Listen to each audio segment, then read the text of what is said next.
What if a voice from the past called your name? Imagine you're asleep, and your great-great-grandmother appears in a dream. Her eyes are serious. She tells you, it's time to leave everything behind, to walk toward a new, unseen land. No map, just a promise of a better place. Would you listen? Would you have the courage to obey? This is the Kamba story, a journey that begins with a whisper from the spirit world carried through dreams.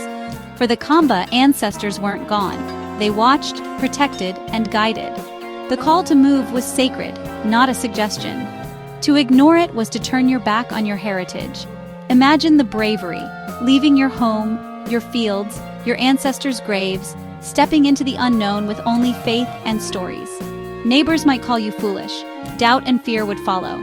But the call from the spirit world was stronger than fear, a deep hum in the soul. The Kamba chose faith, trusting the wisdom of those who came before. They believed a dream could be more real than the waking world. This leap of faith set their story in motion. Sometimes the greatest journeys begin not with a step, but with a willingness to listen to the quiet whispers of the heart and the spirits beyond. This is the story of the Kamba, a people who listened and walked into their destiny. Their journey asks us, who do we trust? Only what we see or the unseen as well? Oh, what a journey!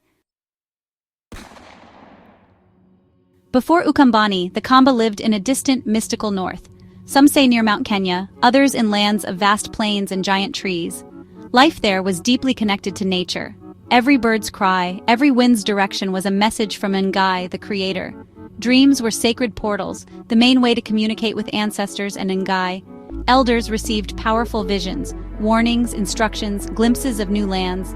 These elders were the community's spiritual compass, interpreting dreams that shaped survival. Nature was revered.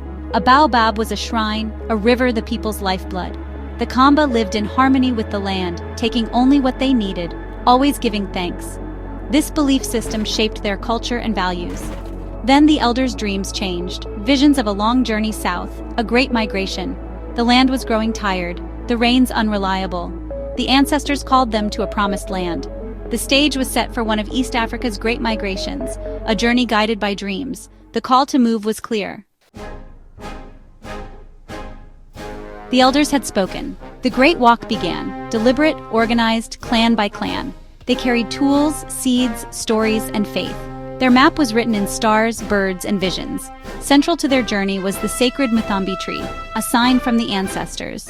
Whenever they found a grove of Mutambi, they knew they were on the right path. They rested in its shade, made offerings, and gave thanks. The tree was a divine compass, a symbol of their connection to Ngai. The journey was long and hard, arid plains, dense forests, wide rivers, and encounters with other communities. In moments of doubt, storytellers and elders reminded them of their resilience. Their faith was their shield. Their belief kept them moving. After generations, they reached the rolling hills of Ukambani, fertile land, flowing rivers, and sacred trees. They knew they had arrived. The great walk of faith was complete. They had been led home by spiritual conviction, not a map. The Kamba listened to their ancestors, endured every hardship, and found their promised land. What a beautiful story. In their new homeland, the Kamba thrived as innovators, artists, and entrepreneurs.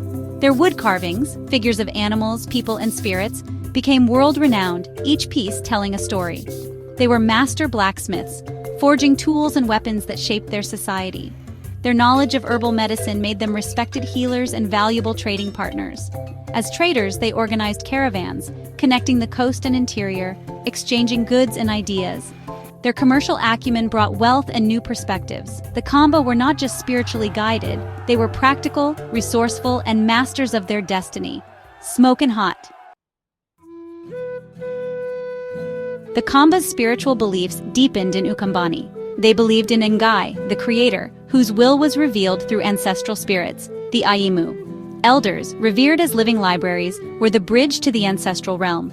Their advice was sought on all important matters, believed to be divinely inspired.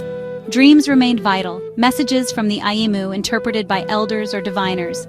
Rituals and offerings at sacred trees or graves honored the ancestors and asked for blessings. These practices kept the spiritual world vibrant and present. The Kamba felt part of an unbroken chain, supported by generations past and responsible for those to come. Their soul is collective, nurtured by faith, respect, and ancestral whispers. The Kamba journey is more than history. It's timeless wisdom. Trust your inner voice and dreams, even when the path is unclear. Honor your roots and elders. Their stories are your strength. Share your unique gifts with the world, as the Kamba did through art, healing, and trade. Walk together in faith. Community brings resilience. The Kamba story calls us to walk with faith, honor our roots, share our gifts, and remember we are stronger together. These are not just lessons from history, they're truths for living today. Oh yes. We've walked with the Kamba from mystical origins to their promised land. Their story is a river of resilience, faith, and harmony. Now, what is your story? We all have journeys, roots, and ancestors whose stories shape us. The Kamba teach us to listen, honor, and draw strength from our heritage. What is your unique gift? Don't hide it, cultivate and share it. Your gift is your contribution to humanity's tapestry. Be inspired by the Kamba. Listen to your spirit, honor your elders, and share your gift. Don't let your story go untold. The world is waiting for what only you can offer. Smokin'.